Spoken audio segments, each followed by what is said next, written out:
ಇವತ್ತಿನ ಸತ್ಸಂಗದಲ್ಲಿ ನೀವು ಪ್ರಶ್ನೆ ಕೇಳಿದಿರಿ, ಸನಾತನ ಸಂಸ್ಕೃತಿಯ ಬಗ್ಗೆ ಸ್ವಲ್ಪ ಮಾಹಿತಿ ಕೊಡಿ ಅಂತ.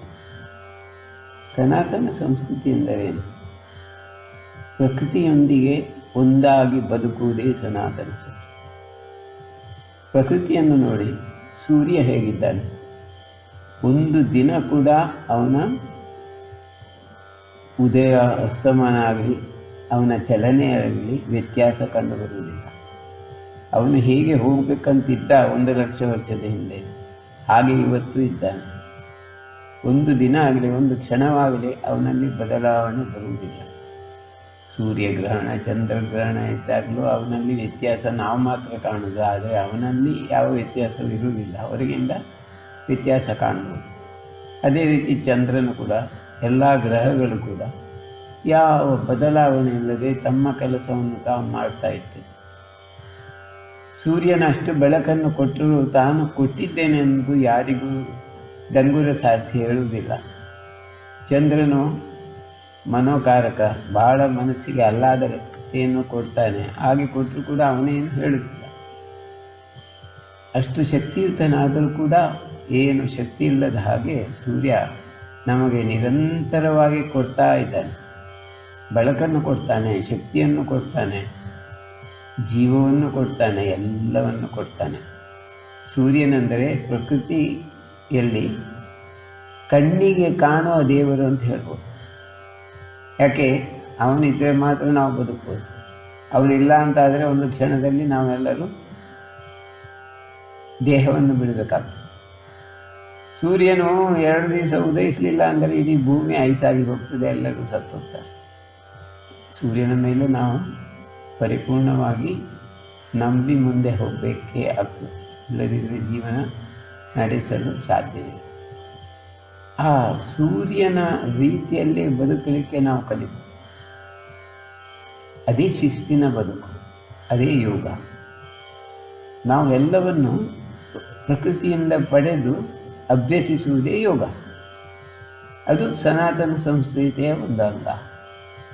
ವೈವಿಧ್ಯತೆಯೇ ಸನಾತನ ಸಂಸ್ಕೃತಿಯ ಒಂದು ವಿಶೇಷತೆ. ನೋಡಿ, ಪ್ರಕೃತಿಯಲ್ಲಿ ಕೋಟ್ಯಾಂತರ ಜೀವಿಗಳಿವೆ, ಒಂದೊಂದು ರೀತಿಯಲ್ಲಿ ಬದುಕ್ತದೆ. ಆದರೆ ಯಾವುದು ಇನ್ನೊಂದಕ್ಕೆ ಉಪದ್ರ ಕೊಡುವುದಿಲ್ಲ. ಆಹಾರಕ್ಕಾಗಿ ಮಾತ್ರ ಉಪದ್ರ ಕೊಡ್ತದೆ, ಒಂದು ಇನ್ನೊಂದನ್ನು ತಿನ್ನೋದಾಗಲಿ. ಅದೇ ರೀತಿ ಮೈಥುನಕ್ಕಾಗಿ ಮಾತ್ರ ಉಪದ್ರ ಕೊಡ್ತದೆ, ಇಲ್ಲದಿದ್ದರೆ ಅವರಲ್ಲಿ ಯಾವುದೇ ತೊಂದರೆ ಇಲ್ಲ. ಸಿಂಹ ಕೂಡ ಹಸಿವಾದಾಗ ಜಿಂಕೆಯನ್ನು ಹಿಡಿಬಹುದು, ಆದರೆ ಇತರ ಸಮಯದಲ್ಲಿ ಜಿಂಕೆ ಹತ್ತಿರ ಹೋದರೂ ಕೂಡ ಸಿಂಹ ಹಿಡಿಯುವುದಿಲ್ಲ, ಅದಕ್ಕೆ ಉಪದ್ರ ಕೊಡುವುದಿಲ್ಲ. ಇದು ಪ್ರಕೃತಿಯ ಧರ್ಮ. ಪ್ರತಿಯೊಂದು ಗಿಡ ಮರಗಳಲ್ಲಿ ನಾವು ಇದನ್ನು ಕಾಣ್ಬೋದು. ಆ ಧರ್ಮವನ್ನೇ ಪರಿಪಾಲಿಸಿ ಮಾನವನು ಕೂಡ ಬಂದಾಗ ಅವನು ಪ್ರಕೃತಿಗಾಗಿ ಬದುಕುತ್ತಾನೆ. ಯಾವ ರೀತಿ ಮರಗಳು ಹಣ್ಣನ್ನು ಕೊಡ್ತವೆ, ಅದು ಮಾನವನಿಗಾಗಿ ಮತ್ತು ಇತರರಿಗಾಗಿ. ನಾವು ಕೂಡ ಇತರರಿಗಾಗಿ ಬದುಕಬೇಕು. ಯಾವ ರೀತಿ ಫಲ ಪುಷ್ಪಗಳು ಇತರರಿಗಾಗಿ ತಮ್ಮ ಜೀವನ ಪೂರ್ತಿ ದುಡಿಯುತ್ತವೆ, ಅದೇ ರೀತಿ ಮಾನವನು ಕೂಡ ಎಲ್ಲರಿಗಾಗಿ ಬದುಕಬೇಕು.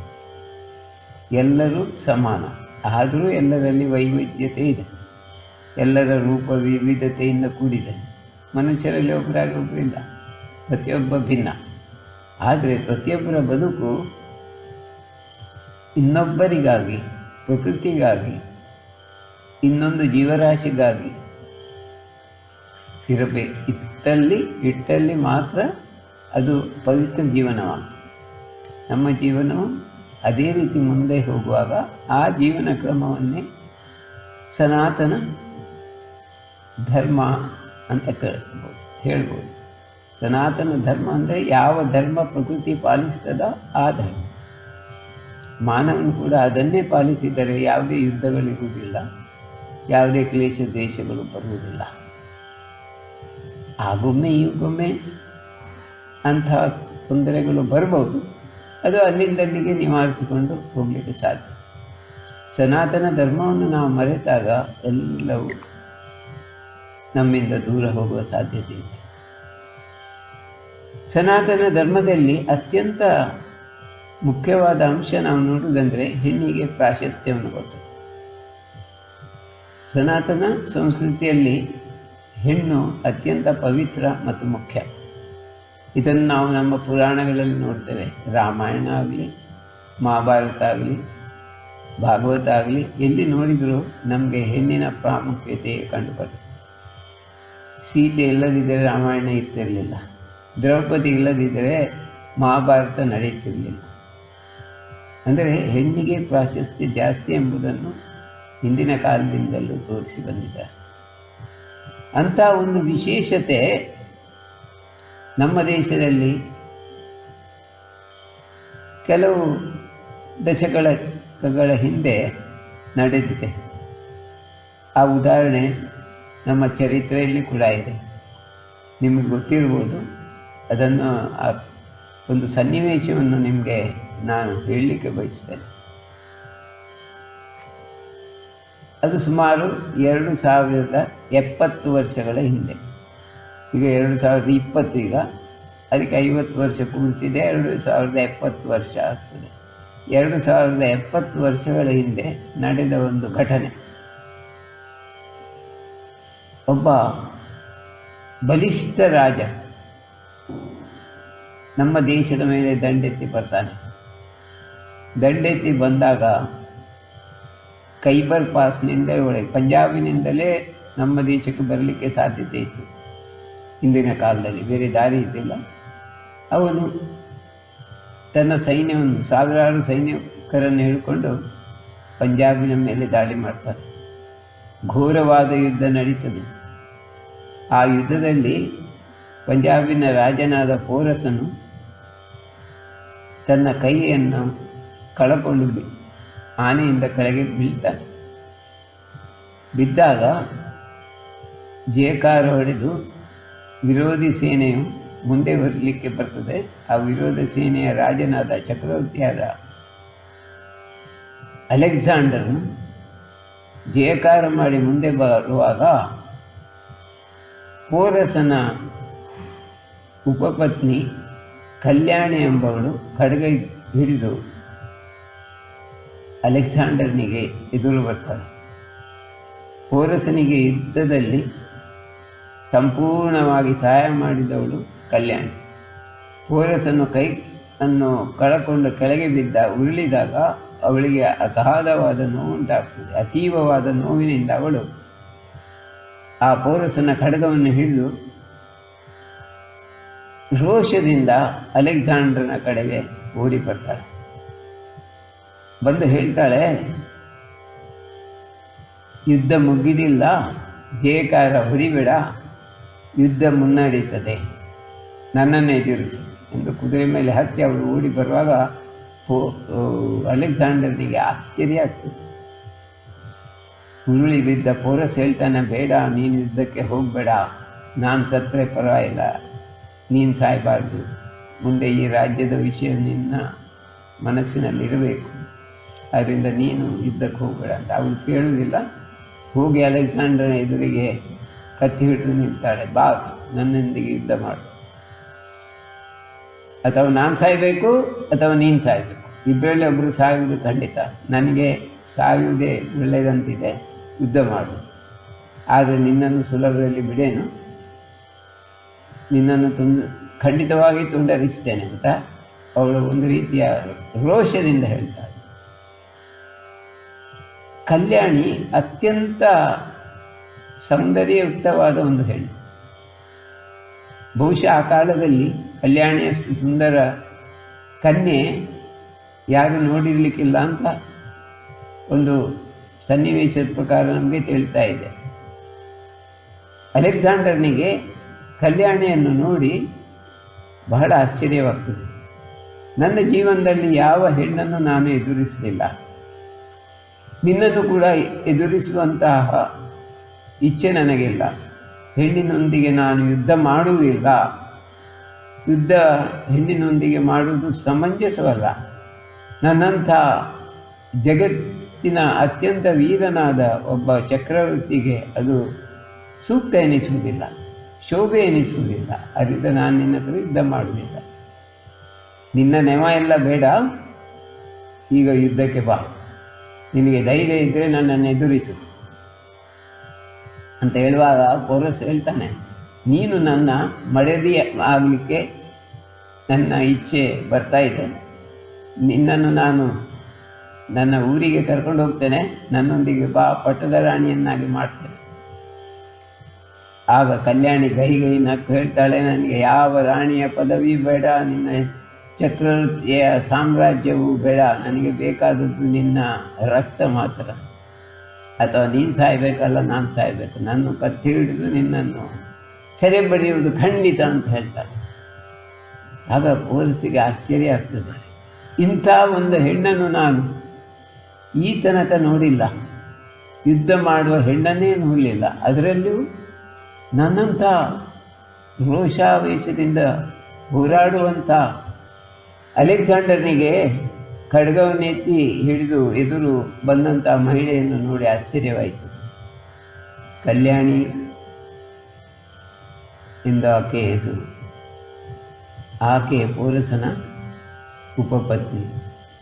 ತನ್ನ ಗಂಡ ಕೆಳಗೆ ಉರುಳಿದ್ದಾನೆ, ಅವನಿಗೆ ಇನ್ನೂ ಜೀವಂತ ಇದ್ದಾನೆ. ಆ ಸನ್ನಿವೇಶದಲ್ಲಿ ಅವಳಿಗೆ ದುಃಖ ತಡಿಲಿಕ್ಕಾಗದೆ ಖಡ್ಗವನ್ನು ಹಿಡಿದು ಅಲೆಕ್ಸಾಂಡರ್ ಚಕ್ರವರ್ತಿ ಎದುರು ಬಂದು ನಿಂತಿದ್ದಾಳೆ ಕಲ್ಯಾಣಿ. ವೀರಾವೇಶದಿಂದ ತಾನು ಹೋರಾಡಿ ಅಲೆಕ್ಸಾಂಡರ್ನನ್ನು ಸೆರೆಬಡಿಯುತ್ತೇನೆ ಅಂತ ಹೇಳಿ ಕುದುರೆಯನ್ನು ಹತ್ತು ಎದುರು ಬಂದು ನಿಂತಿದ್ದಾಳೆ. ನಿನಗೆ ತಾಕತ್ತಿದ್ದರೆ ನನ್ನನ್ನು ಎದುರಿಸು. ಪೌರಸನ್ನು ಹೊಡೆದಿದ್ದಿ ಚಿಂತಿಲ್ಲ, ಆದರೆ ಪೌರಸನ ಸರ್ವಶಕ್ತಿಯನ್ನು ಪಡೆದು ನಾನು ನಿನ್ನ ಮುಂದೆ ಬಂದಿದ್ದೇನೆ, ಈಗ ನನ್ನೊಂದಿಗೆ ಯುದ್ಧ ಮಾಡು. ಆಕೆಯನ್ನು ನೋಡಿ ಪೌರಸನಿಗೆ ಅಲೆಕ್ಸಾಂಡರ್ನಿಗೆ ಆಶ್ಚರ್ಯ ಆಗ್ತದೆ. ಅಯ್ಯೋ, ಒಂದು ಹೆಣ್ಣು ಯುದ್ಧಕ್ಕೆ ಬರುವುದು ನನಗೆ ಅತ್ಯಂತ ವಿಶೇಷವಾದಂಥ ವಿಷಯ. ನನ್ನ ಜೀವನದಲ್ಲಿ ಯಾವ ಹೆಣ್ಣಿನೊಂದಿಗೂ ನಾನು ಯುದ್ಧ ಮಾಡಿಲ್ಲ. ಆದರೆ ಈಗ ಭಾರತದಲ್ಲಿ ಒಂದು ಹೆಣ್ಣು ಖಡ್ಗವನ್ನು ಹಿಡಿದು ಜಗತ್ತಿನ ಅತ್ಯಂತ ದೊಡ್ಡ ದೊರೆಯಾದ ನನ್ನನ್ನು ಎದುರಿಸ್ತಾಳಲ್ಲ, ಇದೊಂದು ಆಶ್ಚರ್ಯದ ಸಂಗತಿ. ನನ್ನ ಜೀವನದಲ್ಲಿ ಎಂದು ನಾನು ಕೇಳಿ ಅರಿಯದ ವಿಷಯ. ಒಮ್ಮೆಲೆ ದಿಗ್ಭ್ರಾಂತನಾಗಿ ಆಕೆಯನ್ನು ನೋಡ್ತಾನೆ. ಆಕೆಯ ಕಣ್ಣಿನಲ್ಲಿ, ಆಕೆಯ ಮುಖದಲ್ಲಿ ಇರುವ ಸೌಂದರ್ಯವನ್ನು ನೋಡಿ ಮೋಹಿತನಾಗ್ತಾನೆ. ಆಗ ಅಲೆಕ್ಸಾಂಡರ್ ಹೇಳ್ತಾನೆ, ನೀನು ನನ್ನ ಪಟ್ಟದ ರಾಣಿ ಆಗಲಿಕ್ಕೆ ಸೂಕ್ತ ಆಗಿದ್ದಿ, ಅಂಥವಳ ಹತ್ರ ನಾನು ಯುದ್ಧ ಮಾಡುವುದಿಲ್ಲ, ನಿನ್ನನ್ನು ನನ್ನ ಊರಿಗೆ ಕರ್ಕೊಂಡು ಹೋಗ್ತೇನೆ, ನನ್ನೊಂದಿಗೆ ಬಾ, ಬೇಕಿದ್ರೆ ಯುದ್ಧವನ್ನು ನಿಲ್ಲಿಸ್ತೇನೆ, ಸ್ವಲ್ಪ ದಿನ ನೀನು ಆಲೋಚನೆ ಮಾಡು, ಆಮೇಲೆ ನಾವು ಹಿಂತಿರುಗಿ ಹೋಗೋಣ, ನನ್ನೊಂದಿಗೆ ಬಾ. ಆಗ ಕಲ್ಯಾಣಿ ಹೇಳ್ತಾಳೆ, ನಾನು ಬಿಡು, ನನ್ನ ಹೆಣ ಕೂಡ ನಿನ್ನೊಂದಿಗೆ ಬರಲಿಕ್ಕಿಲ್ಲ. ಯಾವಾಗ ನೀನು ನನ್ನನ್ನು ಕೊಂಡೊಯ್ಯಲಿಕ್ಕೆ ಪ್ರಯತ್ನಿಸ್ತೀಯಲ್ಲ, ಆಗ ನಿನಗೆ ನನ್ನ ಜೀವಂತ ಶರೀರ ಸಿಕ್ಕುವುದಿಲ್ಲ, ನಿನಗೆ ಸಿಕ್ಕುವುದು ಹೆಣ ಮಾತ್ರ. ಅಥವಾ ಯುದ್ಧ ಮಾಡು, ಇಲ್ಲವೇ ಮಡಿ. ಯುದ್ಧದಲ್ಲಿ ನಾನು ಮಾಡಿದರೆ ಹೆಣವಾದ ನಂತರ ನನಗೆ ಯಾವುದರ ಬಗ್ಗೆಯೂ ಚಿಂತೆ ಇಲ್ಲ. ನೀನು ಹೆಣವಾದರೆ ನಿನ್ನ ಸೈನಿಕರು ವಾಪಸ್ ಹಿಂದೆ ಹೋಗಬೇಕಾಗ್ತದೆ. ಯುದ್ಧ ಮಾಡು ಅಂತ ಅವಳು ವೀರಾವೇಶದಿಂದ ಮಾತಾಡ್ತಾಳೆ. ಅಲೆಕ್ಸಾಂಡರ್ಗೆ ಏನು ಮಾಡೋದು ಅಂತ ಗೊತ್ತಾಗೋದಿಲ್ಲ. ಅವನು ಯುದ್ಧ ನಿಲ್ಲಿಸ್ತಾನೆ. ಅವನ ಮನಸ್ಸಿನಲ್ಲಿ ಕೂಡ ಬಹಳ ತುಮುಲ. ದೈಹಿಕವಾಗಿ ಅವನಿಗೆ ತೊಂದರೆಯೂ ಆಗ್ತದೆ, ಮಾನಸಿಕವಾಗಿ ದುಃಖವೂ ಆಗ್ತದೆ. ಅವನು ವಿಚಲಿತನಾಗ್ತಾನೆ. ಹಾಗೆ ತನ್ನ ಸೇನಾಪತಿಯನ್ನು ಕರೆದು, ಇಂದಿಗೆ ಯುದ್ಧವನ್ನು ನಿಲ್ಲಿಸು, ನಾವು 4 ದಿನ ಆಲೋಚಿಸಬೇಕಾಗ್ತದೆ, 5ನೇ ದಿನ ಏನಂತ ನಿರ್ಧರಿಸುವ ಅಂತ 2 ಕಡೆಯ ಸೇನಾಧಿಪತಿಗಳಿಗೆ ಯುದ್ಧವನ್ನು ನಿಲ್ಲಿಸುವಂತ ಹೇಳ್ತಾರೆ. ಇದು 2070 ವರ್ಷಗಳ ಹಿಂದಿನ ವಿಷಯ. ಆಗ ಧರ್ಮ ಯುದ್ಧ ಮತ್ತು ಇತ್ತು ಸ್ವಲ್ಪ ಮಟ್ಟಿಗೆ. ಆದ್ದರಿಂದ ಈಗಿನ ಹಾಗೆ ಅಲ್ಲ. ಎದುರಿಂದ ಯುದ್ಧ ಮಾಡುವಾಗ ಸ್ವಲ್ಪ ಧರ್ಮವು ಕೂಡ ಇತ್ತು. ಹಾಗೆ ಯುದ್ಧ ನಿಂತು ಹೋಗ್ತದೆ. ಯುದ್ಧ ನಿಂತ ಬಳಿಕ ಅಲೆಕ್ಸಾಂಡರಿಗೆ ನೆನಪು ಬರ್ತದೆ, ತಾನು ತನ್ನ ಊರಾದ ಅಲೆಕ್ಸಾಂಡ್ರಿಯಾವನ್ನು ಬಿಡುವಾಗ ಗುರುಗಳಾದ ಅರಿಸ್ಟಾಟಲನ್ನು ಆಶೀರ್ವಾದಕ್ಕಾಗಿ ಭೇಟಿಯಾಗಿರ್ತಾರೆ. ಆಶೀರ್ವಾದಕ್ಕಾಗಿ ಹೋದಾಗ ಅರಿಸ್ಟಾಟಲ್ ಹೇಳ್ತಾರೆ, ನೀನು ಈಗ ದಂಡೆತ್ತಿ ಹೋಗುವುದು ಭಾರತಕ್ಕೆ. ಭಾರತ ಒಂದು ವಿಶೇಷವಾದ ಜಾಗ, ತುಂಬ ಜಾಗೃತೆಯಾಗಿರು. ಅಲ್ಲಿ ಆಧ್ಯಾತ್ಮಿಕ ಚಿಂತಕರು ಬಹಳ ಇದ್ದಾರೆ, ಎಲ್ಲಿಯೂ ಸಿಕ್ಕಿಕೊಳ್ಳಬೇಡ, ಜಾಗೃತೆಯಾಗಿ ಮುಂದೆ. ಆಗ ಅಲೆಕ್ಸಾಂಡರ್ ಹೇಳ್ತಾನೆ, ಗುರುಗಳೇ, ಹಿಂತಿರುಗಿ ಬರುವಾಗ ನಿಮ್ಗೆ ಏನಾದರೂ ತರಬೇಕಂತಿದೆ ಭಾರತದಿಂದ, ಏನು ಬೇಕಂತ ಹೇಳಿ. ಭಾರತದಲ್ಲಿ ಕೊಳಲು ಒಂದು ವಿಶೇಷ, ಕೊಳಲು ಅಂತ ಹೇಳುವಂಥ ಒಂದು ಬಿದುರಿನ ಉಪಕರಣ ಇದೆ, ಅದರಿಂದ ಸಂಗೀತ ಹೊರಗೆ ಬರ್ತದೆ. ಅದು ದೈವಿಕ ಅಂತ ಕೇಳಿದ್ದೇನೆ, ಅದನ್ನೊಂದು ಹಿಡ್ಕೊಂಡು ಬಾ, ಅದನ್ನು ಹೇಗೆ ನುಡಿಸ್ತಾರೆ ಎಂಬುದನ್ನು ಸಹ ಕಲಿತುಕೊಂಡು ಬಾ, ಆಗ್ಬೋದು ಗುರುಗಳೇ ಅಂತ ಹೇಳ್ತಾರೆ. ಇನ್ನೊಂದಂದರೆ ಭಾರತದಲ್ಲಿ ಹಿಮಾಲಯ ಇದೆ, ಹಿಮಾಲಯದಲ್ಲಿ ಸಂತರು ಋಷಿಮುನಿಗಳು ಬಹಳಷ್ಟು ಮಂದಿ ಇದ್ದಾರೆ. ಇಡೀ ಜಗತ್ತಿನಲ್ಲಿ ಎಲ್ಲಿಯೂ ಕಾಣಸಿಗದ ಸಂತರು ಮತ್ತು ಋಷಿಗಳು ಹಿಮಾಲಯದಲ್ಲಿ ಕಾಣಲಿಕ್ಕೆ ಸಿಗ್ತಾರೆ. ಒಬ್ಬ ಋಷಿಯನ್ನು ಕರ್ಕೊಂಡು ಬಾ, ಇದೆರಡು ತಂದರೆ ಸಾಕು. ಇದೇನು ಮಹಾ ಚಕ್ರವರ್ತಿಗೆ ಇದೆಲ್ಲ ದೊಡ್ಡದೇ ಅಲ್ಲ ಅಂತ ಇವ ಹೇಳಿದ್ದಾನೆ. ಅದು ನೆನಪಿಗೆ ಬರ್ತದೆ. ಕೂಡಲೇ ಸೇನಾಧಿಪತಿಯನ್ನು ಕರೆದು ಹೇಳ್ತಾನೆ, ನನಗೊಂದು ಕೊಳಲು ಬೇಕು, ಹಾಗೂ ಒಂದು ಋಷಿಯನ್ನು ಇಲ್ಲಿ ಹುಡುಕಿ ಕರೆದು ತನ್ನಿ. ಕೊಳಲನ್ನು ಹುಡುಕಿ ತಂದು ಕೊಡ್ತಾರೆ. ಅಲೆಕ್ಸಾಂಡ್ರನು ಅದನ್ನು ತನ್ನಲ್ಲಿ ಇರಿಸಿಕೊಳ್ತಾನೆ. ಋಷಿಮುನಿಗಳನ್ನು ಹುಡುಕಲಿಕ್ಕೆ ಹೋಗ್ತಾರೆ. ಕೊನೆಗೆ ಅವರಿಗೆ ಅರ್ಥ ಆಗ್ತದೆ, ಅಲ್ಲೇ ಪಂಜಾಬಿನ ಸಮೀಪದಲ್ಲಿ ಒಂದು ಪರ್ವತದಲ್ಲಿ ಒಬ್ಬ ನಗ್ನ ಸಾಧು ತಪಸ್ಸು ಮಾಡ್ತಾ ಕೂತಿದ್ದಾನೆ. ಅವನು ಅತ್ಯಂತ ದೊಡ್ಡ ಋಷಿ, ಅವಧೂತ ಅಂತ ಅವನನ್ನು ಕರೀತಾರೆ. ಅವನ ಹೆಸರು ದಂಡಿ. ಸೈನಿಕರು ಹೋಗಿ ದಂಡಿಯನ್ನು ನೋಡಿ ಕೇಳಿಕೊಳ್ತಾರೆ, ನೀವು ನಮ್ಮ ಚಕ್ರವರ್ತಿಯ ಕಡೆ ಬರಬೇಕು, ಚಕ್ರವರ್ತಿ ನಿಮ್ಮನ್ನು ಕರೆದಿದ್ದಾರೆ. ನಿಮ್ಮ ಚಕ್ರವರ್ತಿಯ ಅದು ಯಾರು ಎಂದು ದಂಡಿ ಕೇಳ್ತಾನೆ. ಅದು ಜಗತ್ತನ್ನೇ ಆಳುವ ಒಬ್ಬ ಮಹಾನ್ ಚಕ್ರವರ್ತಿ ಬಂದಿದ್ದಾನೆ, ಗ್ರೀಸ್ ದೇಶದಿಂದ ಬಂದಿದ್ದಾನೆ, ಅವ ನಮ್ಮ ಚಕ್ರವರ್ತಿ. ನನಗೆ ಯಾವ ಚಕ್ರವರ್ತಿ ಬಗ್ಗೆ ಗೊತ್ತಿಲ್ಲ ಅಂತ ದಂಡಿ ಹೇಳ್ತಾನೆ. ನನಗಿಂತ ಮೀಲಾದ ಚಕ್ರವರ್ತಿ ಈ ಇಡೀ ಬ್ರಹ್ಮಾಂಡದಲ್ಲಿಲ್ಲ. ದೇಶದಲ್ಲಿ ಬಿಡು, ಭೂಮಿಯಲ್ಲಿ ಬಿಡು, ಇಡೀ ಬ್ರಹ್ಮಾಂಡದಲ್ಲಿ ನನಗಿಂತ ಮಿಗಿಲಾದ ಚಕ್ರವರ್ತಿ ಇಲ್ಲ. ಆದ್ದರಿಂದ ನೀವು ನಿಮ್ಮ ಚಕ್ರವರ್ತಿ ಹತ್ರ ಹೇಳಿ, ಋಷಿಮುನಿ ಸಿಕ್ಕುವುದಿಲ್ಲ ನಿಮಗೆ, ಬರುವುದಿಲ್ಲ ನಿಮ್ಮೊಟ್ಟಿಗೆ. ಹಾಗೆ ಹೇಳಿ. ಸೈನಿಕರಿಗೆ ಸಿಟ್ಟು ಬರ್ತದೆ, ನಿಮ್ಮನ್ನು ಈಗ ಹೇಳಿದು ಕೆಳಗೆ ಹಾಕ್ತೇವೆ, ಬೇಗ ಬನ್ನಿ ಅಂತ. ಇಲ್ಲ, ಬರುವುದಿಲ್ಲ. ಹಾಗೆ ಎಲ್ಲರೂ ಒಂದು 50 ಸೈನಿಕರು ಒಟ್ಟು ಸೇರಿ ಅವನನ್ನು ಎತ್ತಿ ಕೊಂಡು ಹೋಗಲಿಕ್ಕೆ ಪ್ರಯತ್ನಿಸ್ತಾರೆ. ಆದರೆ ಅವನನ್ನು ಎತ್ತಲಿಕ್ಕೆ ಆಗುವುದು.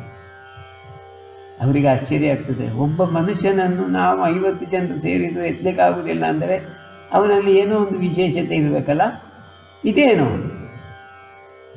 ಎಂಬ ಆಶ್ಚರ್ಯಚಕಿತರಾಗಿ ಅವರು ಹೋಗಿ ಸೇನಾಧಿಪತಿ ಹತ್ರ ಹೇಳ್ತಾರೆ. ಸೇನಾಧಿಪತಿ ಬಹಳ ಬೇಗ ಓಡಿ ಬರ್ತಾರೆ, 100 ಜನರನ್ನು ಕರ್ಕೊಂಡು ಬರ್ತಾನೆ. ಆದರೂ ದಂಡಿ ಅಲುಗಾಡುವುದಿಲ್ಲ, ನಗಾಡ್ತಾ ಇರ್ತಾನೆ. ಆಕಾಶವನ್ನು ನೋಡಿ ನಗುತ್ತಾ ಮಾತಾಡ್ತಾ ಇರ್ತಾನೆ, ತನ್ನಷ್ಟಕ್ಕೆ ಮಾತಾಡ್ತಾನೆ.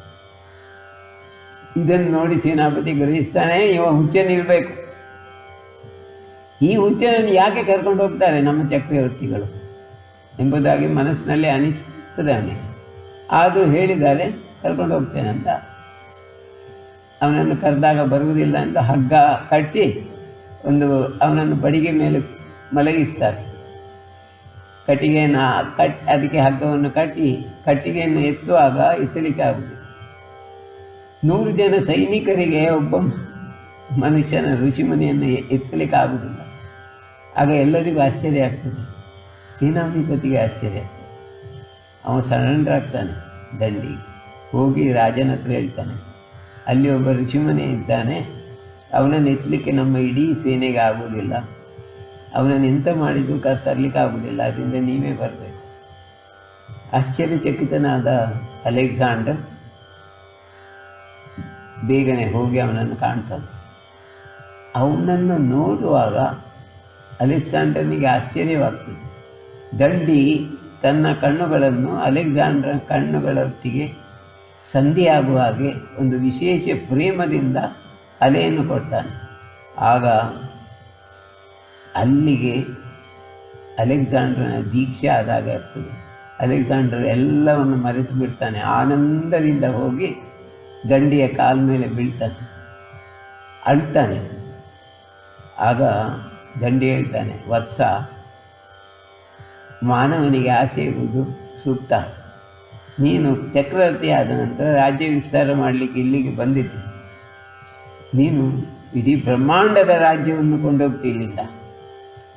ನಮ್ಮ ಭಾರತ ದೇಶ ಅಲ್ಲ, ಇಡೀ ಬ್ರಹ್ಮಾಂಡ ನಿನ್ನ ಕೈಗೆ ಈಗ ಸಿಕ್ಕಿದೆ. ನೀನೀಗ ನನ್ನ ಹಾಗೆ ಬ್ರಹ್ಮಾಂಡದ ಕುಲಪತಿ ಆಗ್ತೀಯ. ನೀನು ಯುದ್ಧವನ್ನು ಬಿಡು, ಯುದ್ಧದಿಂದ ಏನು ಲಾಭ ಇಲ್ಲ. ಆದರೆ ನಿನಗೆ ಈಗ ಏನು ಸಿಕ್ಕಿದೆ ಅದು ನಿನ್ನನ್ನು ಇಡೀ ಬ್ರಹ್ಮಾಂಡದ ರಾಜನನ್ನಾಗಿ ಮಾಡಿ. ಹೋಗು, ಹಿಂದೆ ಹೋಗಿ ಊರಿಗೆ ತಲುಪುವಷ್ಟರಲ್ಲಿ ನಿನ್ನ ದೇಹಾಂತ್ಯ ಆಗ್ಬೋದು. ಅದರಿಂದ ಆದಷ್ಟು ಬೇಗ ಊರಿಗೆ ಹೋಗು, ನೀನು ಹೆಚ್ಚು ದಿವಸ ಬದುಕುವುದಿಲ್ಲ. ಅಲ್ಲ, ನಮಗೆ ಋಷಿಗಳನ್ನು ಕರ್ಕೊಂಡು ಬರಬೇಕಂತ ನನ್ನ ಗುರುಗಳು ಹೇಳಿದ್ದಾರೆ. ನಾನು ಬರ್ತೇನೆ ನಿನ್ನೊಟ್ಟಿಗೆ, ನೀನು ಹೋಗು. ನೀನು ಅಲ್ಲಿ ತಲುಪುವಾಗ ನಾನು ಅಲ್ಲಿ ಇರ್ತೇನೆ, ನಿನ್ನ ಗುರುಗಳೊಟ್ಟಿಗೆ ಇರ್ತೇನೆ, ನೀನು ಹೋಗು. ಹಾಗೆ ಅಲೆಕ್ಸಾಂಡರ್ ಹಿಂತಿರುಗಿ ಹೋಗ್ತಾನೆ. ಹಿಂತಿರುಗಿ ಹೋಗುವಾಗ ಅವನಿಗೆ ಜೋರು ಅಸೌಖ್ಯ ಆಗ್ತದೆ. ಅರ್ಧ ದಾರಿಯಲ್ಲಿ ಅವನಿಗೆ ದೇಹತ್ಯಾಗ ಆಗುವ ಒಂದು ಸಂದರ್ಭ ಬರ್ತದೆ. ಆಗ ಸೇನಾಧಿಪತಿಯನ್ನು ಕರೆದು, ನನ್ನ ಗೋರಿಯನ್ನು ಇಲ್ಲೇ ಮಾಡು, ಆ ಬೇಬಿಲೋನ್ ಎಂಬ ಜಾಗದ ಸಮೀಪದಲ್ಲಿ ಅವನ ಸಮಾಧಿ ಆಗ್ತದೆ. ಆಗ ಅವನು ಹೇಳ್ತಾನೆ, ಸಾಯುವ ಮುನ್ನ ಹೇಳ್ತಾನೆ, ನನ್ನ ಹೆಣವನ್ನು ಹೂಳಿಡಿ, ಆ ವೇಳೆಯಲ್ಲಿ ನನ್ನ 2 ಕೈಗಳನ್ನು ಹೊರಗೆ ಹಾಕಿ ಖಾಲಿ ಕೈಯನ್ನು ಹೊರಗೆ ಹಾಕಿ ಹೀಗೆ ಇಡೀ ಭೂಮಂಡಲದ ಶ್ರೇಷ್ಠ ರಾಜನಾದ ಅಲೆಕ್ಸಾಂಡರನ್ನು ದೇಹ ಬಿಟ್ಟು ಹೋಗುವ ಏನನ್ನು ಕೊಂಡು ಹೋಗಿಲ್ಲ ಎಂದ ಬೋರ್ಡ್ ಬರೆದು ಹಾಕ್ಯ. ಅದೇ ರೀತಿ ಅಲ್ಲಿ ಒಂದು ಫಲಕವನ್ನು ಇರಿಸುತ್ತಾರೆ. ಇಂದಿಗೂ ಆ ಫಲಕ ಇದೆ. ಇಡೀ ಭೂಮಿಯನ್ನು ಆಳಿದ ಚಕ್ರವರ್ತಿ ಸಾಯುವಾಗ ಏನನ್ನು ಕೊಂಡು ಹೋಗಿಲ್ಲ. ಇದರ ಅರ್ಥ ನೀವು ಮಾಡಿಕೊಂಡು, ಯಾರು ಏನನ್ನು ಕೊಂಡು ಹೋಗುವುದಿಲ್ಲ. ಇದ್ದಷ್ಟು ದಿವಸ ನಾವು ಪ್ರೇಮದಿಂದ ಬಾಳಬೇಕೆಂಬುದೇ ಪ್ರಕೃತಿ ಧರ್ಮ. ಅದೇ ಸನಾತನ ಧರ್ಮದ ಚಿಂತನೆ. ನಮ್ಮ ದೇಶವನ್ನು ಉಳಿಸಿದ ಸ್ತ್ರೀ ಕಲ್ಯಾಣಿ ಬಗ್ಗೆ ಸ್ವಲ್ಪ ಚಿಂತನೆ ಮಾಡಿ. ಆ ಕಾಲದಲ್ಲಿ 2070 ವರ್ಷದ ಹಿಂದೆ ಆಕೆ ಜಗತ್ತಿನ ದೊರೆಯನ್ನು ಎದುರಿಸಿದ್ದಾಳೆ ಅಂತ ಹೇಳಿದರೆ ಆಗ ನಮ್ಮ ಸಂಸ್ಕೃತಿ ಹೇಗಿತ್ತಂತ ಆಲೋಚನೆ ಮಾಡಿ. ದ್ರೌಪದಿಯ ಸಂಸ್ಕೃತಿ ಆಗಲೂ ಇತ್ತು, ಈಗಲೂ ಇದೆ. ಸಮಾಜ ಇಲ್ಲೂ ಬದಲಾಗಿಲ್ಲ. ನಮ್ಮ ಆಲೋಚನೆಗಳು ಬದಲಾಗಿದೆ, ಮನಸ್ಸು ಬದಲಾಗಿದೆ. ನಮ್ಮ ಮರಗಳು ಇಂದು ಅದೇ. ಅಂದು ಮಾವಿನಣ್ಣು ಬರ್ತಿತ್ತು ಭಾರತದಲ್ಲಿ, ಇಂದು ಅದೇ ಮಾವಿನಣ್ಣು ಬರ್ತದೆ. ಅಂದು ತೆಂಗಿನ ಮರದಲ್ಲಿ ತೆಂಗಿನಕಾಯಿ ಆಗ್ತಿತ್ತು, ಇಂದು ತೆಂಗಿನಕಾಯಿ ಆಗ್ತದೆ. ಅದೇ ಬಾಳೆಹಣ್ಣು ಇವತ್ತು ಸಿಗ್ತದೆ. 10,000 ವರ್ಷದ ಹಣ್ಣು ಹಂಪಲುಗಳು ಇಂದು ಇದೆ. ಪ್ರಕೃತಿ ಎಂದು ಬದಲಾಗಿಲ್ಲ. ಮನುಷ್ಯನ ಮನಸ್ಸು ಬದಲಾಗಿಲ್ಲ, ಆಲೋಚನೆಗಳು ಬದಲಾಗಿಲ್ಲ. ಏನೇನೋ ಮಾಡಲಿಕ್ಕೆ ಹೋಗಿ ಏನೇನೋ ಆಗ್ತದೆ, ಎಲ್ಲೆಲ್ಲೋ ಬಿಡ್ತಾನೆ. ಅದನ್ನು ಸರಿ ಮಾಡಲಿಕ್ಕೆ ಈಗ ಕೋವಿಡ್ ಬಂದಿದೆ. ಕೋವಿಡ್ನಿಂದ ನಾವು ಬಹಳ ಕಷ್ಟಪಡ್ತೇವೆ, ಇಲ್ಲ, ಅದು ಸತ್ಯ. ಆದರೆ ಅದು ನಮಗೆ ಒಂದು ವಿಶೇಷವಾದ ರೀತಿಯ ದಾರಿಯನ್ನು ತೋರಿಸ್ತಾ ಇದೆ. ಅದು ಒಂದು ಸ್ತ್ರೀ ದೇವಿ ಅಂತ ಕೆಲವರು ಹೇಳ್ತಾರೆ. ಅದು ಸತ್ಯವೋ ಸುಳ್ಳ ಗೊತ್ತಿಲ್ಲ. ಕೋವಿಡ್ ದೇವಿ ಅಂತ ಕೂಡ ಕರೆಯುವವರಿದ್ದಾರೆ. ಭಾರತದ ಮೇಲೆ ಅದು ಅಸೌಖ್ಯ ತುಂಬ ತಂದರು, ಸಾವು ಬಹಳ ಕಡಿಮೆ.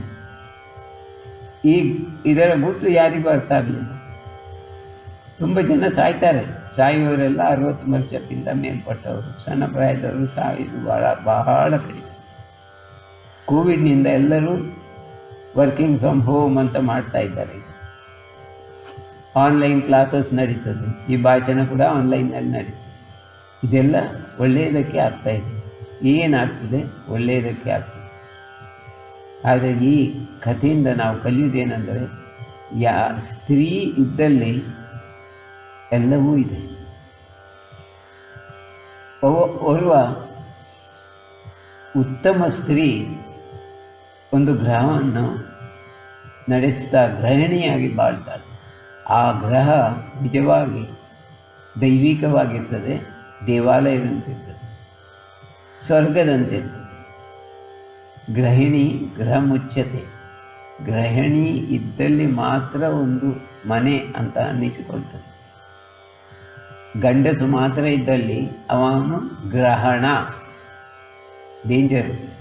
ಗ್ರಹಣ ಅಂದರೆ ಸೂರ್ಯಚಂದ್ರರಿಗೆ ಗ್ರಹಣ ಇದ್ದಾಗೆ ಆ ಮನೆಗೆ ಗ್ರಹಣವೇ. ಗೃಹಿಣಿ ಇದ್ದಾಗ ಮಾತ್ರ ಆ ಮನೆಯು ಸುಭಿಕ್ಷ. ಇದು ಸನಾತನ ಧರ್ಮದಲ್ಲಿ ಗೃಹಿಣಿಗೆ ಅಷ್ಟು ಪ್ರಾಶಸ್ತ್ಯವನ್ನು ಕೊಟ್ಟಿದ್ದಾರೆ.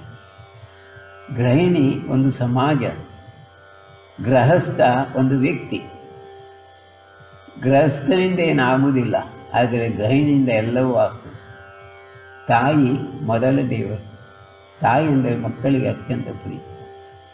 ತಾಯಿ ಇಲ್ಲದ ಮಗು ಒಳ್ಳೆಯ ಪ್ರಜೆಯಾಗಿ ಹೋಗುವುದಿಲ್ಲ. ತಾಯಿ ಇದ್ದರೆ ಅವನನ್ನು ಒಳ್ಳೆಯ ರೀತಿಯಿಂದ ಕೊಂಡೋಗ್ತಾರೆ. ಎಕ್ಸೆಪ್ಷನ್ ತುಂಬ ಇರ್ಬೋದು, ಅದು ಬೇರೆ. ಆದರೆ ಇಂದಿಗೂ ಭಾರತದಲ್ಲಿ ನೀವು ದೊಡ್ಡ ದೊಡ್ಡ ಬಾಂಬೆ, ಡೆಲ್ಲಿ, ಕಲ್ಕತ್ತಾಗಳನ್ನು ನೋಡಬೇಡಿ. ಸಣ್ಣ ಸಣ್ಣ ಹಳ್ಳಿಗಳನ್ನು ನೋಡಿ, ಗ್ರಾಮಗಳಲ್ಲಿ ನೋಡಿ. ಇಂದಿಗೂ ಕಲ್ಯಾಣಿ ಅಂತ ಸ್ತ್ರೀ ಪ್ರತಿ ಹಳ್ಳಿಗಳಲ್ಲಿ ಮನೆಗಳಲ್ಲಿ ಇದ್ದಾರೆ. ಆದ್ದರಿಂದಲೇ ಕಿತ್ತೂರು ಚೆನ್ನಮ್ಮ ಅಂತ ವಿಶೇಷ ಸ್ತ್ರೀ ನಮ್ಮ ಕರ್ನಾಟಕದಿಂದ ಹೊರಬಂದಿದ್ದಾರೆ. ಇಂದು ನಮ್ಮ ಯಾವುದೇ ತೊಂದರೆಗಳನ್ನು ನಿವಾರಿಸಬೇಕಿದ್ದರೆ ನಾವು ತಾಯಿಯನ್ನು ಹೋಗಬೇಕು. ನಮ್ಮ ತಾಯಿ ಇಲ್ಲದಿದ್ದರೆ ಸಮಾಜದ ವಿಶೇಷ ಸ್ತ್ರೀಯರಿಂದ ಸಲಹೆ ಪಡೆದರು. ಸ್ತ್ರೀಯರು ಸಮಾಜವನ್ನು ಮುನ್ನಡೆಸಲಿಕ್ಕೆ ಬಹಳ ಬುದ್ಧಿವಂತರಿದ್ದಾರೆ ಎಂಬುದನ್ನು ನಮಗೆ ಈಗ ಕಾಣ್ತಾ ಇದೆ. ನಮ್ಮದೇ ಇಂಡಿಯನ್ ಏರ್ಫೋರ್ಸ್ನಲ್ಲಿ ಈಗ 100 ಸ್ತ್ರೀ ಪೈಲಟ್ಗಳು ಲಡಾಖ್ ತನಕ ತಯಾರಾಗಿ ಯುದ್ಧಕ್ಕೆ ನಿಂತಿದ್ದಾರೆ. ಕೈಲಾಸ ಮಾನಸನ್ನು ಸರೌಂಡ್ ಮಾಡಿದ್ದಾರೆ. ಎಲ್ಲ ಕಡೆಯಿಂದಲೂ ಚೈನಾಕ್ಕೆ ಎದುರಿಸಲಿಕ್ಕೆ ವಿಮಾನ ಯುದ್ಧದಲ್ಲಿ ಸ್ತ್ರೀಯರ ಸೈನ್ಯವೇ ಸಜ್ಜಾಗಿ ನಿಂತಿದೆ. ಇದರಿಂದ ಗೊತ್ತಾಗ್ತದೆ ಸ್ತ್ರೀಯರು ಬಹಳ ನಿಪುಣರು ಮತ್ತು ಸತ್ಯಸಂಧರು. ಎಕ್ಸೆಪ್ಷನ್ ಎಲ್ಲ ಕಡೆ ಇದೆ. CID ಕೂಡ ಸ್ತ್ರೀಯರಾದರೆ ಕೆಲವೊಮ್ಮೆ ಭಾಳ ಕಷ್ಟ ಆಗ್ತದೆ. ಎಲ್ಲ ಕಡೆಯಲ್ಲಿ ಎಕ್ಸೆಪ್ಷನ್ ಇದೆ, ಇಲ್ಲ ಹೇಳುವುದಿಲ್ಲ. ಆದರೆ ಸ್ತ್ರೀ ಇದ್ದಲ್ಲಿ ಸಮಾಜದಲ್ಲಿ ಯಾವಾಗಲೂ ಉನ್ನತಿಯನ್ನು ಕಾಣ್ತದೆ. ಸ್ತ್ರೀ ಇಲ್ಲದ ಸಮಾಜದಲ್ಲಿ ಉನ್ನತಿ ಬಹಳ ಕಡಿಮೆ. ನಮ್ಮ ದೇಶ ಪವಿತ್ರ ದೇಶ ನೋಡಿ. ಬಹಳ ಪುರಾತನ ಕಾಲದಿಂದಲೂ ಸ್ತ್ರೀಯರಿಗೆ ಸ್ವಾತಂತ್ರ್ಯ ಇದೆ. ವಿದೇಶದಲ್ಲಿ ಸ್ತ್ರೀಯರಿಗೆ ಭಾಳ ಸ್ವಾತಂತ್ರ್ಯ ಇದೆ ಅಂತ ಹೇಳ್ತೀರಾ, ಆದರೆ ಇದು ಪರಿಪೂರ್ಣ ಸತ್ಯ ಇಲ್ಲ. ಜಗತ್ತಿನಲ್ಲಿ ಪರಿಪೂರ್ಣ ಸ್ವಾತಂತ್ರ್ಯ ಇರುವುದು ಭಾರತೀಯ ಸ್ತ್ರೀಯರಿಗೆ. ಇದು ನಮ್ಮ ಅನುಭವ. ವಿದೇಶದ ಸ್ತ್ರೀಯರು 40 ವರ್ಷದ ನಂತರ ಬಹಳ ಕಷ್ಟಪಡ್ತಾರೆ. ಯಾಕೆಂದರೆ ಡೈವರ್ಸ್ ಬಹಳ ಸುಲಭ ವಿದೇಶದಲ್ಲಿ. 40 ವರ್ಷದ ನಂತರ ಮದುವೆಯಾಗಿ ಗಂಡು ಸಿಕ್ಕುವುದಿಲ್ಲ ವಿದೇಶದಲ್ಲಿ. ಆಗ ಅವಳು ಮಕ್ಕಳನ್ನು ಹಿಡ್ಕೊಂಡು ಬಹಳ ಕಷ್ಟಪಡಬೇಕಾಗ್ತದೆ. ವಿದೇಶ ಸ್ತ್ರೀಯರು ಕಷ್ಟಪಡೋದು 50 ವರ್ಷದ ನಂತರ. ಅವರಿಗೆ ಯಾವ ಗಂಡಸಿನ ಸಹಾಯ ಸಿಕ್ಕುವುದಿಲ್ಲ. ಇದನ್ನು ನಾನು ವಿದೇಶಕ್ಕೆ ಹೋದಾಗ ಬಹಳ ದೇಶಗಳಲ್ಲಿ ನೋಡಿದೆ. ನಾರ್ವೆ, ಸ್ವೀಡನ್, ಡೆನ್ಮಾರ್ಕ್, ಜರ್ಮನಿ, ಈ ದೇಶಗಳಲ್ಲಿ ಗಂಡಸಿಲ್ಲದೆ ಒದ್ದಾಡುವ ಹೆಂಗಸರು ಸಾವಿರಾರು ಇದ್ದಾರೆ. ಅಷ್ಟು ನಮ್ಮ ಭಾರತದಲ್ಲಿಲ್ಲ. ಭಾರತದಲ್ಲಿ ಡೈವರ್ಸ್ ಅಷ್ಟು ಸುಲಭ ಅಲ್ಲ. ಹೆಣ್ಣನ್ನು ಬಿಸಾಡುವುದಷ್ಟು ಸುಲಭ ಅಲ್ಲ. ಹೆಣ್ಣು ಕಾಪಾಡುವವರು, ಮನೆಯನ್ನು ಧರ್ಮದ ಮಾರ್ಗದಲ್ಲಿ ಮುನ್ನಡೆಸುವರು. ಅವಳನ್ನು ದೂರ ಮಾಡಲು ಭಾರತದಲ್ಲಿ ಸಾಧ್ಯವಿಲ್ಲ. ಭಾರತದ ನ್ಯಾಯಾಲಯ ಯಾವಾಗಲೂ ಹೆಣ್ಣಿಗೆ ಸಪೋರ್ಟ್ ಕೊಡ್ತದೆ. ಯಾಕೆ? ಅವಳು ಸನಾತನ ಧರ್ಮದ ಸ್ತ್ರೀಯ. ಆ ಸನಾತನ ಧರ್ಮ ಇವತ್ತಿಗೂ ಮುಂದೆ ನಿಂತಿದೆ. ನಮ್ಮಿಂದ ಅಳಿದು ಹೋಗಿರಲಿಲ್ಲ, ಇನ್ನು ಮುಂದೆ ಹೋಗಲಿಕ್ಕೂ ಸಾಧ್ಯ ಇಲ್ಲ. ಯಾಕೆಂದರೆ ಅದು ಬ್ರಹ್ಮಾಂಡದ ತತ್ವದಲ್ಲಿ ನಿಂತುದರಿಂದ ಆ ಸನಾತನ ಧರ್ಮಕ್ಕೆ ಅಳಿವಿಲ್ಲ. ಅದರಲ್ಲಿ ಜಾತಿ ಧರ್ಮಗಳ ಭೇದ ಇಲ್ಲ. ಅದರಲ್ಲಿ ಒಂದೇ ಒಂದು ಜಾತಿ, ಮಾನವ ಜಾತಿ, ಗಂಡು ಹೆಣ್ಣು ಎಂಬ ವ್ಯತ್ಯಾಸ ಮಾತ್ರ. ಎಲ್ಲರೂ ನಮ್ಮವರೇ. ಎಲ್ಲರೊಂದಿಗೆ ಒಂದಾಗಿ ಸಹಬಾಳ್ವೆಯನ್ನು ನಡೆಸುವುದೇ ಇದರ ನಮ್ಮ ಜೀವನದ ಮುಖ್ಯ ತತ್ವ. ಧ್ಯಾನಕ್ಕೆ ಇದೊಂದು ಮಹತ್ವದ ದಾರಿ. ಆದ್ದರಿಂದಲೇ ಸ್ತ್ರೀಯರಿಗೆ ಧ್ಯಾನ ಬಹಳ ಬೇಗನೆ ಹತ್ತುತ್ತದೆ. ಆದರೆ ಅವರಿಗೆ ಕೊನೆ ತನಕ ಹೋಗಲಿಕ್ಕೆ ಆಗುವುದಿಲ್ಲ ಅಂದರೆ ಮನೆಯಲ್ಲಿ ವಾತಾವರಣ ಅನುಕೂಲ ಆಗಿರುವುದಿಲ್ಲ. ಮನೆಯಲ್ಲಿ ವಾತಾವರಣ ಅನುಕೂಲವಾಗಿ ಸಿಕ್ಕಲ್ಲಿ ಸ್ತ್ರೀಯರು ಪುರುಷರಿಗಿಂತ ಒಳ್ಳೆಯ ರೀತಿಯಲ್ಲಿ ಧ್ಯಾನ ಮಾಡಿ ಮುಂದೆ ಹೋಗಬೇಕು. ಅಂಥ ಸನ್ನಿವೇಶಗಳು ಇವೆ. ನಮ್ಮದೇ ಆಶ್ರಮದಲ್ಲಿ ಧ್ಯಾನದಲ್ಲಿ ಸಾಕ್ಷಾತ್ಕಾರ ಪಡೆದವರು ಸ್ತ್ರೀಯರೇ ಜಾಸ್ತಿ. ಅದರಿಂದ ಸ್ತ್ರೀಯರಿಗೆ ಧ್ಯಾನ ಮಾಡಲಿಕ್ಕೆ ಆಗುವುದಿಲ್ಲ ಎಂಬುದು ಸುಳ್ಳು. ನೀವು ಪ್ರಯತ್ನ ಮಾಡಿ, ಖಂಡಿತವಾಗಿ ನೀವು ನಿಮ್ಮ ಉನ್ನತಿಯನ್ನು ಕಾಣ್ತೀರ. ಈ ದಾರಿಯಲ್ಲಿ ಗುರಿಯನ್ನು ಮುಟ್ತೀರ. ನಿಮಗೆಲ್ಲರೂ ಶುಭವಾಗಿ ಒಂದು 5 ನಿಮಿಷ ನೀವು ಧ್ಯಾನ ಮಾಡಿ ನನ್ನೊಂದಿಗೆ. ನಾವು ಹಿಂದಿನ ಸಲ ನಾವು ಮಾಡಿದ ಒಂದು ಧ್ಯಾನವನ್ನು ಈಗ ಕಂಟಿನ್ಯೂ ಮಾಡಿ. ನೀವು ಒಮ್ಮೆ ನನ್ನ ಹೃದಯ ಚಕ್ರದಿಂದ ಶಕ್ತಿಯನ್ನು ಎಳೆಕೊಂಡು ನಿಮ್ಮ ಹೃದಯ ಚಕ್ರಕ್ಕೆ ಸೇರಿಸಿಕೊಳ್ಳಿ. ಅಲ್ಲಿಂದ ನಿಮ್ಮ ಆಜ್ಞಾಚಕ್ರಕ್ಕೆ ಹೋಗಲಿ. ಆಜ್ಞಾಚಕ್ರದಿಂದ ಪುನಃ ನನ್ನ ಹೃದಯಕ್ಕೆ ಆ ಅಲೆ ಬರಲಿ. ಪುನಃ ನನ್ನ ಹೃದಯದಿಂದ ನಿಮ್ಮ ಹೃದಯಕ್ಕೆ, ನಿಮ್ಮ ಹೃದಯದಿಂದ ನಿಮ್ಮ ಆಜ್ಞಾಚಕ್ರ, ನಿಮ್ಮ ಆಜ್ಞಾಚಕ್ರದಿಂದ ನನ್ನ ಹೃದಯ, ಹೃದಯದಿಂದ ಹೃದಯಕ್ಕೆ ಧ್ಯಾನದ ಸಂಚಲನ ತ್ರಿಕೋಣಾಕಾರದಲ್ಲಿ ನಡೀತದೆ. ಹಾಗೆ ಒಂದು 10 ನಿಮಿಷ ಧ್ಯಾನ ಮಾಡಿ ಮತ್ತೆ ನಮ್ಮ ಈ ಕಾರ್ಯಕ್ರಮವನ್ನು ಇಲ್ಲಿಗೆ ಮುಗಿಸೋಣ.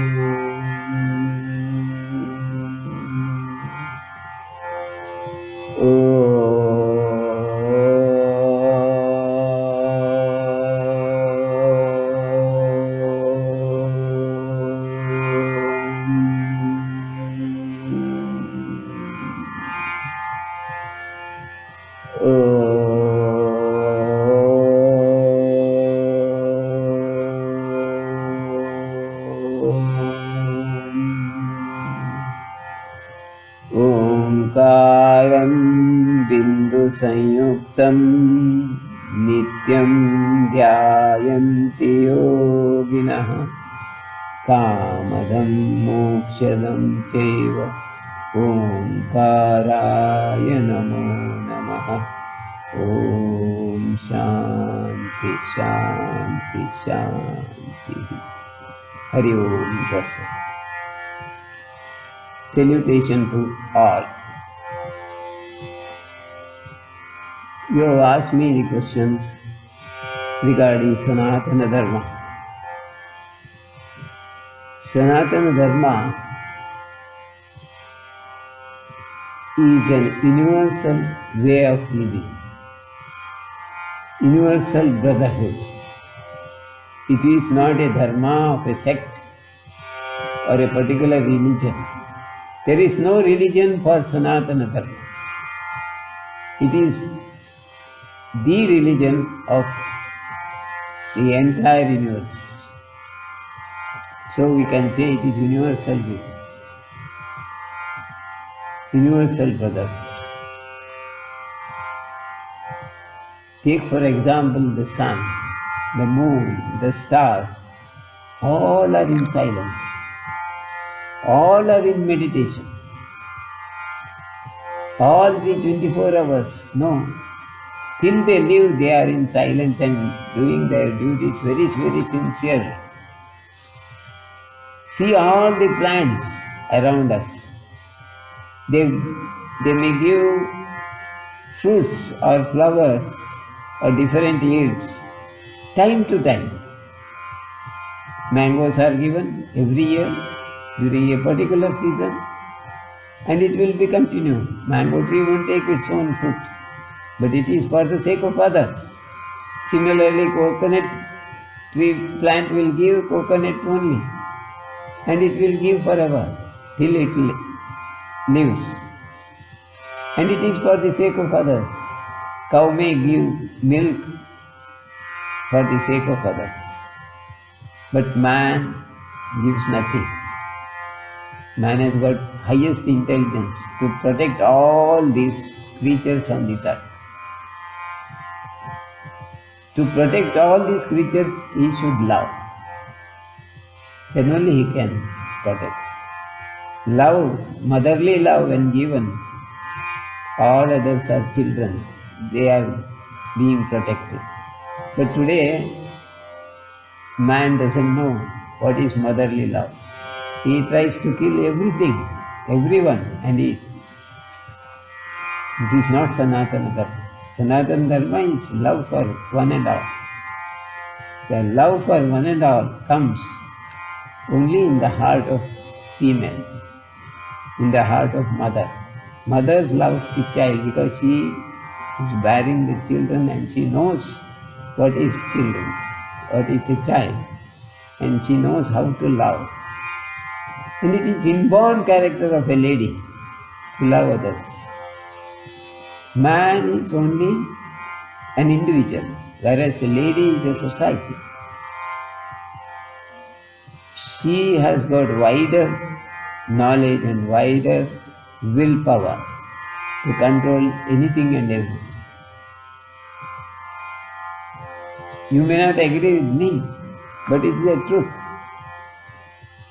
All our epics and shastras teach about Stree. Entire Ramayana is because of Sita Devi, Mother Sita. Entire Mahabharata is because of Mother Draupadi. The important characters are three ladies in all our epics.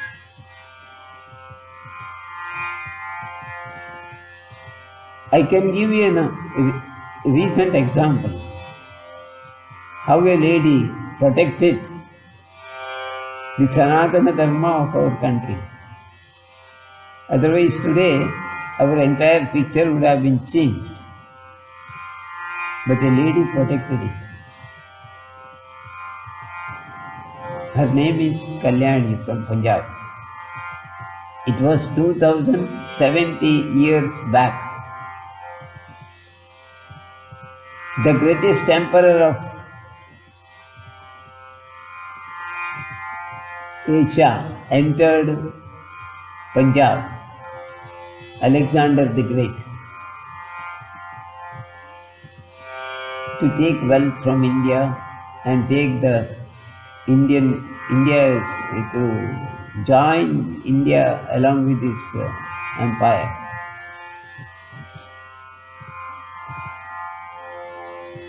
So there was a great war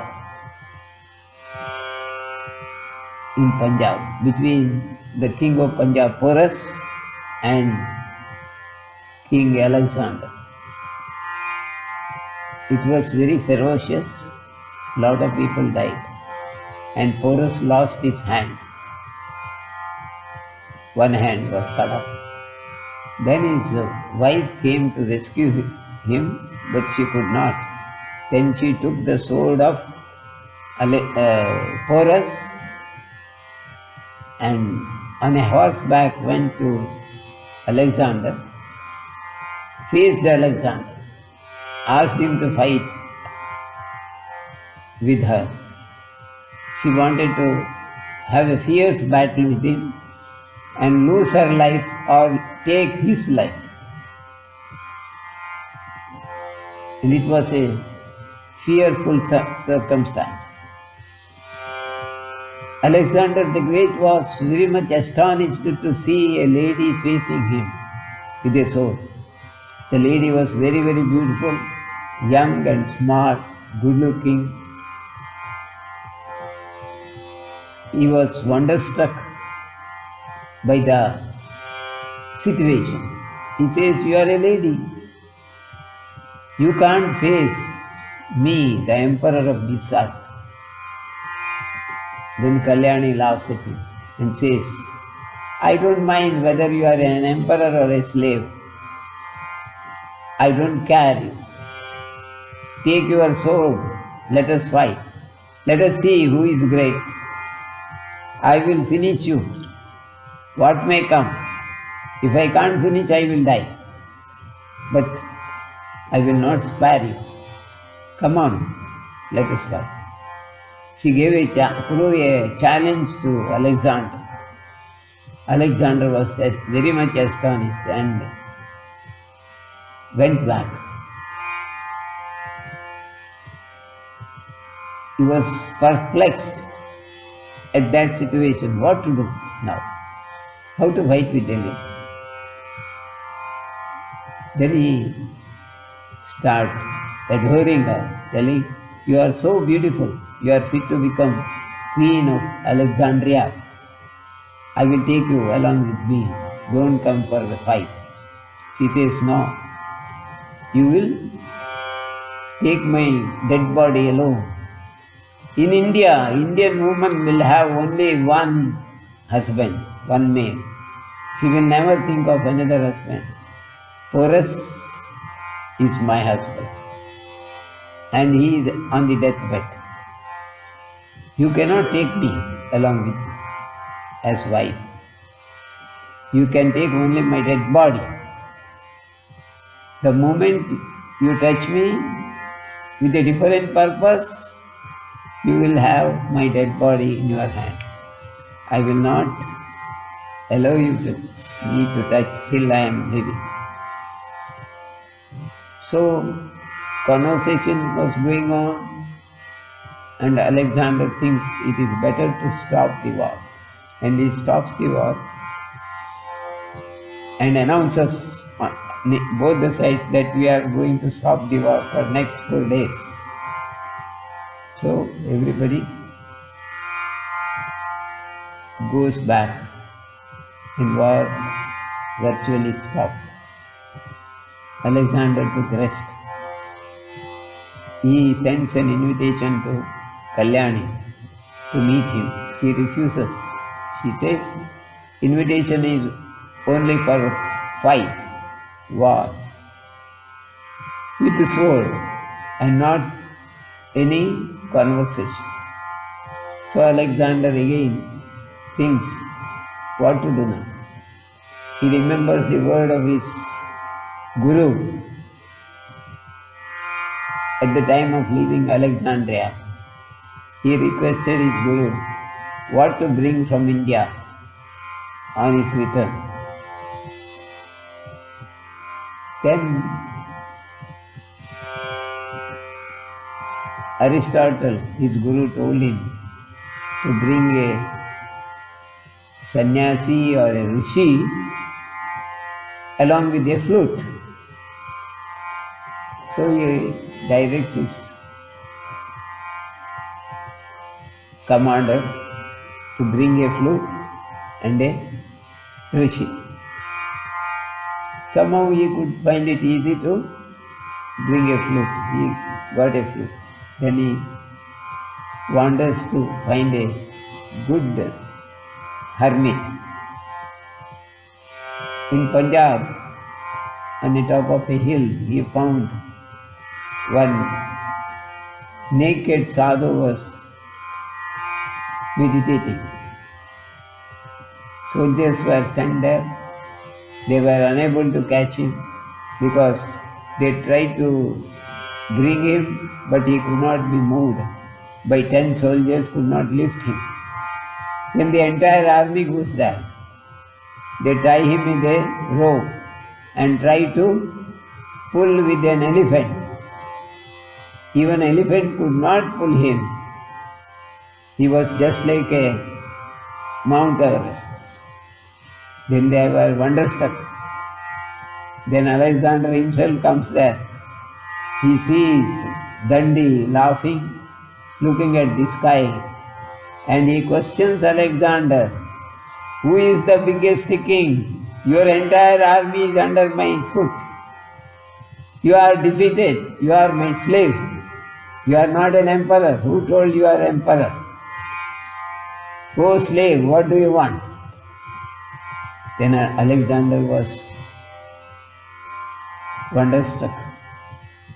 He could not tell anything because Dundee cannot be moved by sword or by strength or anything. He was a naked sadhu.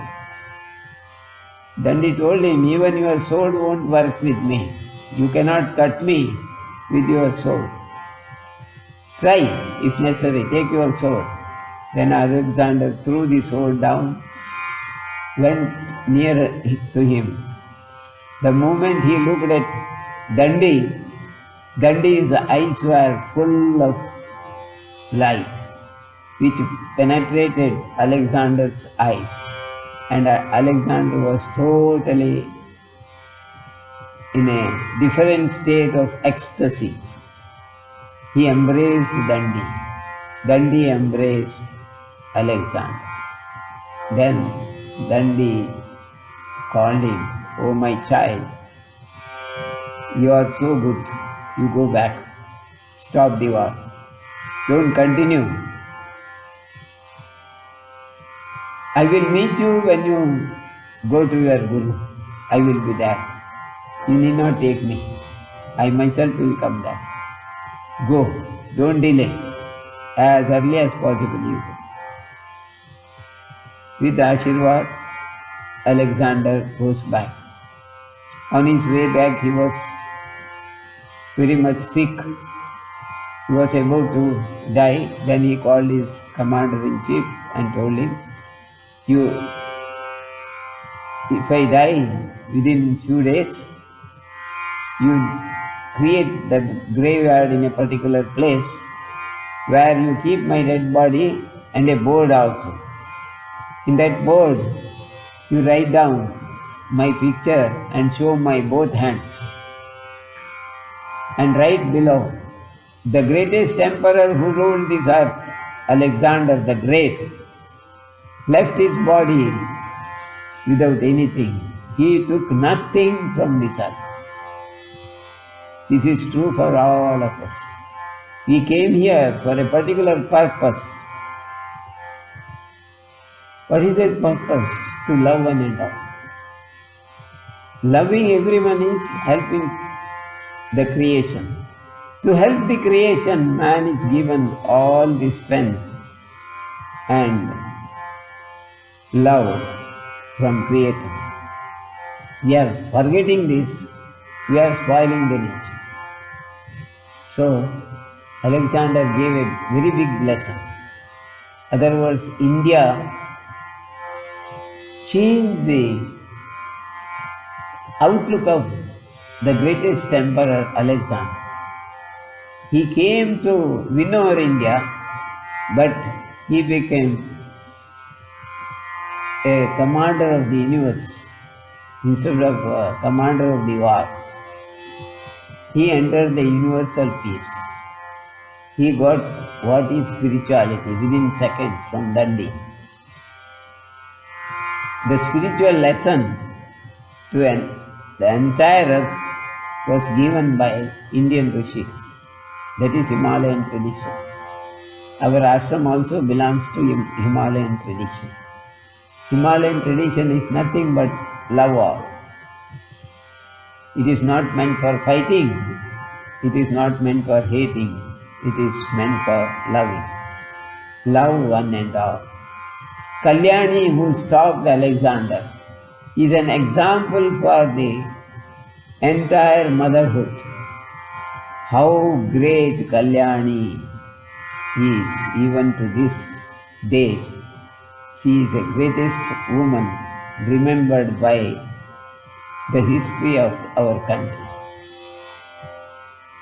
She is a representative of all the womanhood of this earth.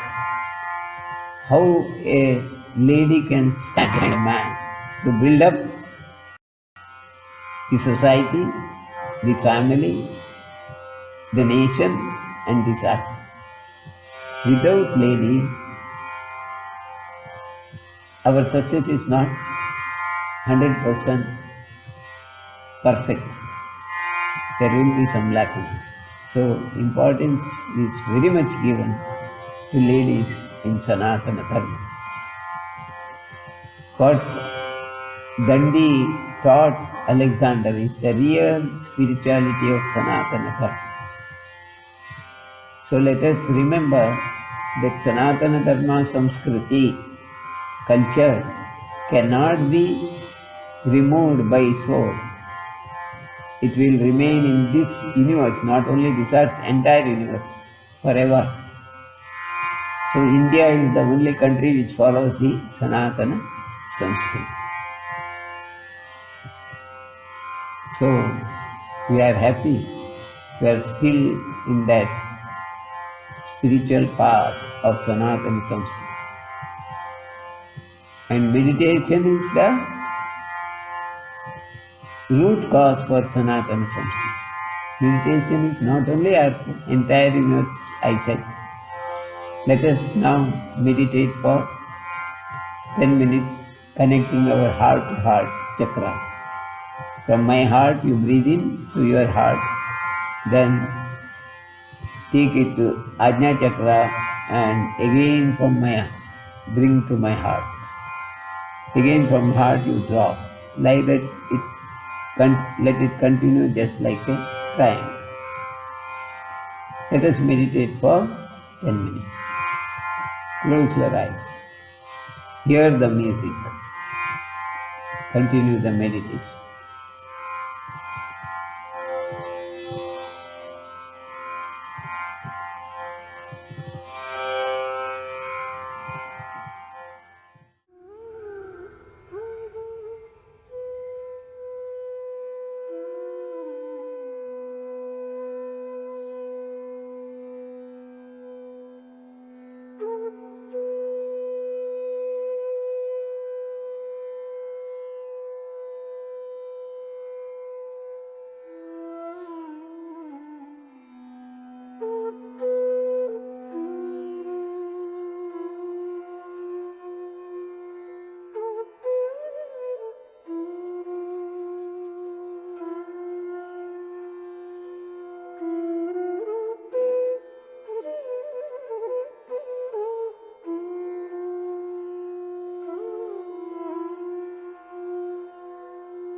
wonderful experience in your Anahata Chakra.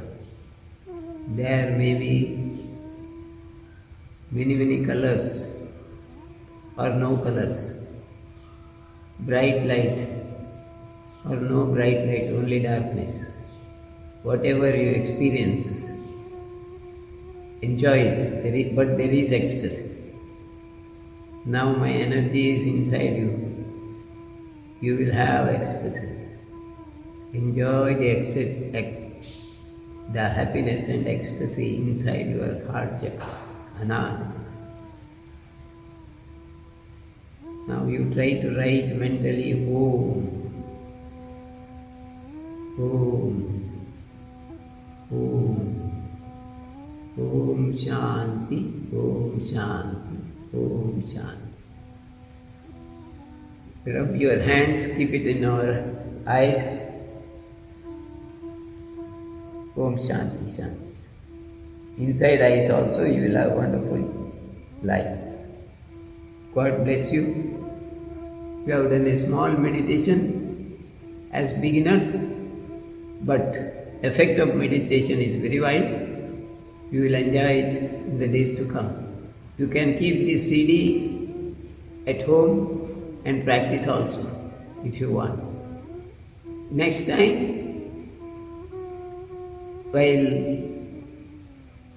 taking this session, I will answer your questions. If you have any questions, you pass on to us through your mobile or mail or whatever mode it may be.